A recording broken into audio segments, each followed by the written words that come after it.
जय माता दी दोस्तों, भक्ति युग में आप सभी का बहुत बहुत स्वागत है। माता रानी आप पर, आपके पूरी परिवार पर अपनी कृपा बनाई रखे।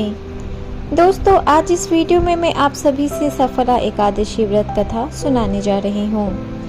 सफला एकादशी व्रत कथा इस प्रकार है।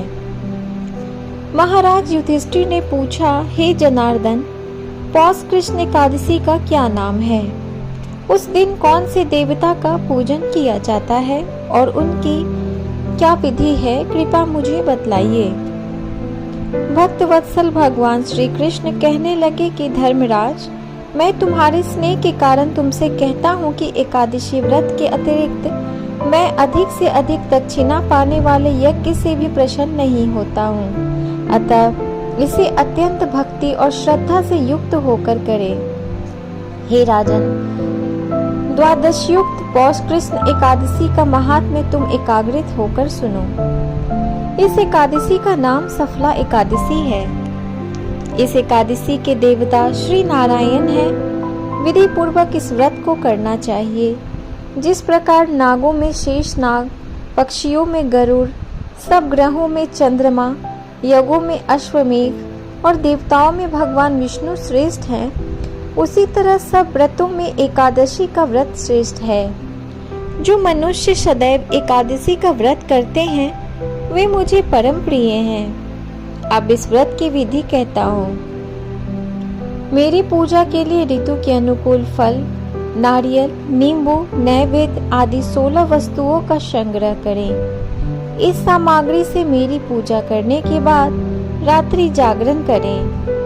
इस एकादशी के व्रत के समान यज्ञ, तीर्थ, दान, तप तथा और कोई दूसरा व्रत नहीं है। 5000 वर्ष तप करने से जो फल मिलता है उससे भी अधिक सफला एकादशी का व्रत करने से मिलता है।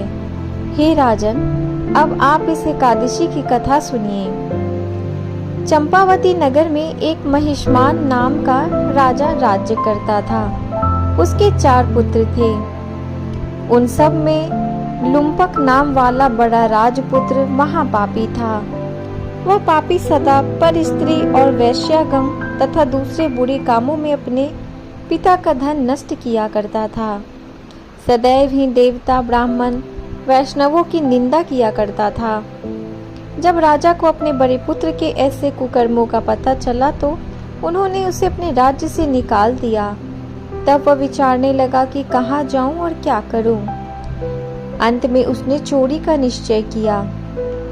दिन में वह वन में रहता और रात्रि को अपने पिता की नगरी में चोरी करता तथा प्रजा को तंग करने और उन्हें मारने का कुकर्म करता। कुछ समय पश्चात सारी नगरी भयभीत हो गई। वह वन में रहकर पशु आदि को मार के खाने लगा। नागरिक और राज्य के कर्मचारी उसे पकड़ लेते किंतु राजा के भय से छोड़ देते। वन के एक अति प्राचीन विशाल पीपल का वृक्ष था। लोग उसकी भगवान के समान पूजा करते थे। उसी वृक्ष के नीचे वह महापापी लुम्पक रहा करता था। इस वन को लोग देवताओं के क्रीड़ा स्थली मानते थे। कुछ समय पश्चात पौष कृष्ण पक्ष की दशमी के दिन वह वस्त्रहीन होने के कारण शीत के चलते सारी रात्रि सो नहीं सका। उसके हाथ पैर अकड़ गए। सूर्योदय होते होते वह मूर्छित हो गया। दूसरे दिन एकादशी को मध्याह्न के समय सूर्य की गर्मी पाकर उसकी मूर्छा दूर हुई। गिरता पड़ता वह भोजन की तलाश में निकला। पशुओं को मारने में वह समर्थ नहीं था, अतः पेड़ों के नीचे गिरे हुए फल उठाकर वापस उसी पीपल वृक्ष के नीचे आ गया। उस समय तक भगवान सूर्य अस्त हो चुके थे। वृक्ष के नीचे फल रखकर कहने लगा, हे भगवान, अब आपके ही अर्पण है ये फल, आप ही तृप्त हो जाइए। उस रात्रि को दुख के कारण रात्रि को भी नींद नहीं आई। उसके इस उपवास और जागरण से भगवान अत्यंत प्रसन्न हो गए और उसके सारे पाप नष्ट हो गए। दूसरे दिन प्रातः एक अति सुंदर घोड़ा अनेक सुंदर वस्तुओं से सजा हुआ उसके सामने आकर खड़ा हो गया। उसी समय आकाशवाणी हुई कि हे राजपुत्र, श्री नारायण की कृपा से तेरे पाप नष्ट हो गए। अब तू अपने पिता के पास जाकर राज्य प्राप्त कर। ऐसी वाणी सुनकर वह अत्यंत प्रसन्न हुआ और दिव्य वस्त्र धारण करके भगवान आपकी जय हो कह के अपने पिता के पास गया। उसके पिता ने प्रसन्न होकर उसे समस्त राज्य का भार सौंप दिया और वन का रास्ता लिया। अब लुम्पक शास्त्र अनुसार राज्य करने लगा। उसके स्त्री पुत्र आदि सारा कुटुंब भगवान नारायण का परम भक्त हो गया। वृद्ध होने पर वह भी अपने पुत्र को राज्य का भार सौंपकर वन में तपस्या करने चला गया और अंत समय में वो वैकुंठ को प्राप्त हुआ। अतः जो मनुष्य इस परम पवित्र सफला एकादशी का व्रत करता है उसे अंत में मुक्ति मिलती है।